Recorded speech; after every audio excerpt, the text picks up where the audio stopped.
was to get back to my air-conditioned room.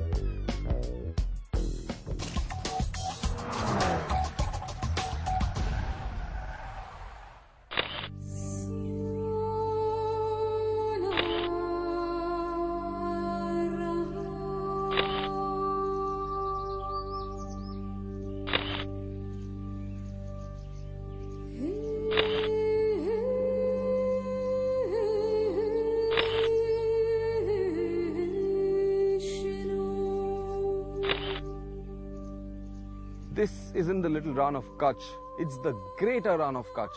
And at about 12,000 square kilometers, it's roughly 2.5 times larger than the Little Rann of Kutch.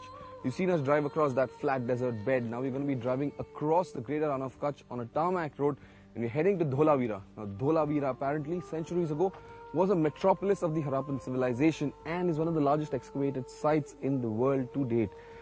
Should be a very interesting place to check out in this weather.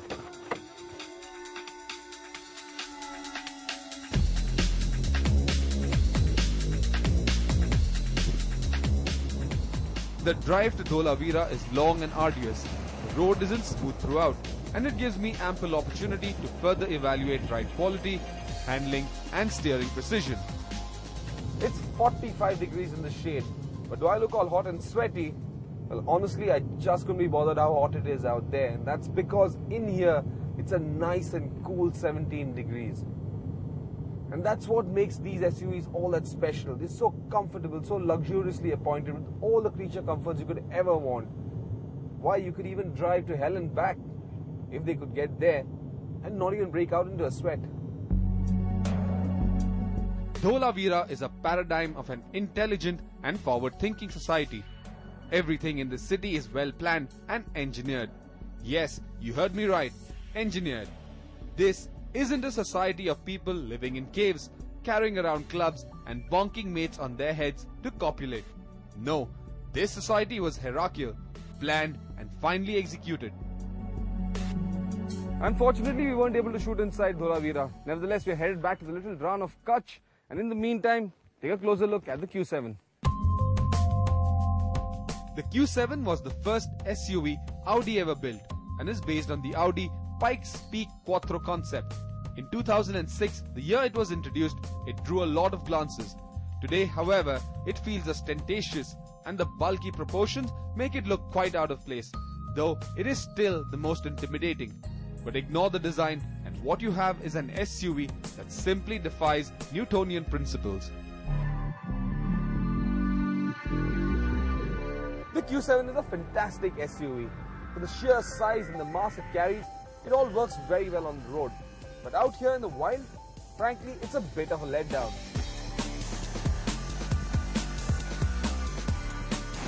And that's principally because the Q7 was never built to tread off the beaten path. In fact, our Q7 even came short with directional, high-performance tarmac tires. So while getting her into the Little Rann may not be very challenging, anything more would severely strain her reserves.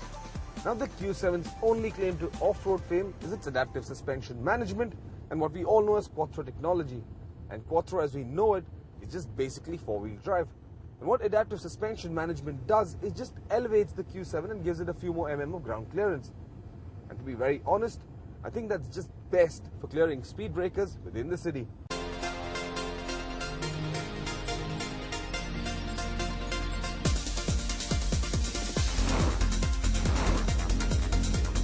It, however, does not have hill descent control. The Q7 has a torsion differential, which is basically short for torque sensing, and this lets the differential provide a 40-60 torque split.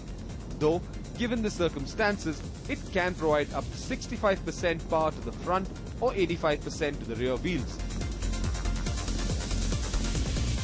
The Q7's 3-litre TDI engine is by far the thirstiest engine in this comparison.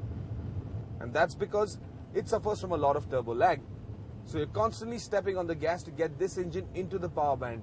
And as we all know, of course, that consumes a lot of fuel. This 3-litre V6 diesel is mated to a 6-speed gearbox, but neither can match up to either the X5 or the ML320. It just lacks the enthusiasm and the grunt to keep pace with the Benz or the Beamer. And while the diesel-powered Q7 may seem a more economical choice, if I could afford one, I would put my money down on the 4.2-litre V8 petrol just to experience its ICBM-like thrust. The Q7's multimedia interface is a fidgety system, and I'm not entirely sure if that's a good thing or a bad thing. It could be a good thing because there's a lot of stuff for you to play with, but then it could also be a bad thing because to control any of that, you're going to have to stop by the side of the road, switch on your hazards, and then play with it. And then this central control interface does not control the air conditioning system. So you're going to have to use a separate set of switches which are placed on the control panel here. So, the Q7, for all its Quattro technology and adaptive suspension, is just another well-built car. It lacks the credentials to go trailblazing, but once on the road is a frugal mile muncher with decent ride quality and a host of features to keep you otherwise engaged. It's also the cheapest in this lot, but what you get is a fairly good run-around town SUV, which intimidates lesser vehicles as you fill up their rearview mirrors like no other and break out into an evil grin.